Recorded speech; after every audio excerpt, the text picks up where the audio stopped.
Today I'm gonna show you the fastest way to clean your blender. By the way, we've had this blender for years. I absolutely love it. You can blend up entire peanuts in here and make your own homemade peanut butter. Did you know that you could buy a blender cleaner on Amazon for over $200? That's absolutely crazy. This trick I'm gonna show you here is basically pennies. Let's get this thing real sticky so you can see what I'm talking about. By the way, anything I talk about will be linked in the description box below, including this baby. I love it. Let's get a big old scoop of this cashew butter. Also, if your bananas are starting to go bad, chop them up, freeze them, and use them for smoothies. A little milk, wish I had some oat milk on handy, but this'll do. And a generous scoop of protein powder. By the way, I do run a fitness channel here on YouTube where I show you quick and effective home workouts linked in that description box below. This is chalky, this is sticky. Let's blend it up.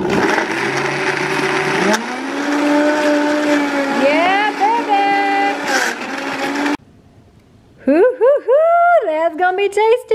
Now that is delicious. Want a little sip? Thumbs up if you agree. Now, rather than trying to get a sponge or something like this to clean it out, or your $200 Amazon blender cleaner, don't get me wrong, I love Amazon. This blender is from Amazon, but I would not spend $200 on a blender cleaner. This is what you're gonna do. Get some nice hot water in there. Get yourself some Dawn dish soap or this all-natural cat steel soap. I love this. And just a little drop in there. Pop your lid on and then hit that go button. Now make sure you put your tamper in or cover the top when you initially turn on your blender, otherwise you're gonna have a situation on your hands. Dump that all out and we're gonna give it a good hot rinse.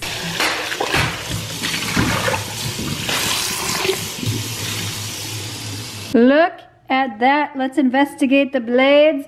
They are looking nice and shiny. No scrubbing involved, my friend. Yes, yes, yes. You are gonna impress your friends and family with this little kitchen trick. And then I like to just set mine right here to dry. Dang, that is tasty. And by the way, this took less than 10 seconds. That probably took maybe 4 seconds. And a couple things before you click off this video. If you would like a free cleaning checklist so you don't have to think about the spots that you're missing, check out AndreaJeanCleaning.com, linked in that description box below. Also, check out this video on screen now if you love all things Amazon kitchen organization, such as this beautifully organized drawer right here. Thumbs up, subscribe, and I will see you, my friend, in the next one.